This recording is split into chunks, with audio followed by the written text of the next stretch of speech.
বিশ্বকাপের নকআউট পর্বে ব্রাজিলকে নিয়েছিল অনেক বড় প্রত্যাশা, কিন্তু জাপানের বিপক্ষে ম্যাচে দেখা গেল একেবারেই ভিন্ন চিত্র। শুরু থেকে ব্রাজিল বল দখলে এগিয়ে থাকলেও আক্রমণে ছিল না সেই পরিচিত ধার। বরং প্রথমার্ধে জাপানের দ্রুত কাউন্টার অ্যাটাকে গোল হজম করে চাপে পড়ে যায় 5 বারের বিশ্ব চ্যাম্পিয়নরা।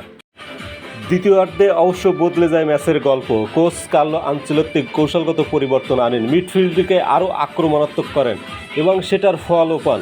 ক্যাসিমিরোর হেডে সমতা ফেরে। এরপর একের পর এক আক্রমণে জাপানের রক্ষণ ভাঙার চেষ্টা চালায় ব্রাজিল। ম্যাচ যখন অতিরিক্ত সময় গড়িয়েছে, তখনই গ্যাব্রিয়েলের গোলে 2-1 ব্যবধানে নাটকীয় জয় তুলে নেয় সেলেসাওরা।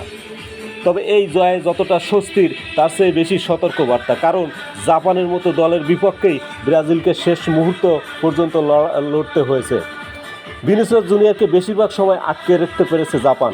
রক্ষণভাগেও কয়েকবার ভুল করেছে ব্রাজিল, যেগুলো বড় দলের বিপক্ষে হলে আরও বড় বিপদ ডেকে আনতে পারে। তবে ইতিবাচক দিকও আছে। দলটি শেষ পর্যন্ত হাল ছাড়েনি। ক্যাসিমিরোর নেতৃত্বে ব্রুনো গিমারায়েসের নিয়ন্ত্রণ এবং বদলি খেলোয়াড়দের প্রভাব দেখিয়েছে এই ব্রাজিল কঠিন পরিস্থিতি থেকেও ম্যাচ বের করে আনতে পারে।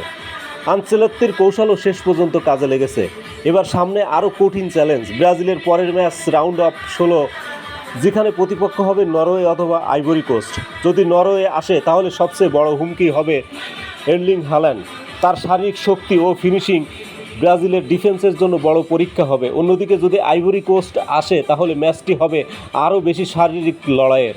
তাদের গতি এবং রক্ষণভাগ ব্রাজিলকে সহজে সুযোগ দেবে না। তারপরও কাগজে কলমে ব্রাজিলই ফেভারিট, কারণ বড় ম্যাচের অভিজ্ঞতা, স্কোয়াডের গভীরতা এবং আনচেলত্তির নকআউট কৌশল এখনও তাদের সবচেয়ে বড় শক্তি। তবে জাপান ম্যাচের মতো ভুল করলে পরের রাউন্ডে আর ফিরে আসার সুযোগ নাও থাকতে পারে।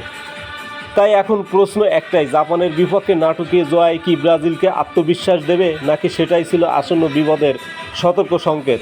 সাম্বা ফুটবলের আসল রূপ কি এবার দেখা যাবে, নাকি সামনে অপেক্ষা করছে আরও বড় ধাক্কা? উত্তর মিলবে ব্রাজিলের পরের নকআউট ম্যাচেই। ধন্যবাদ সবাইকে।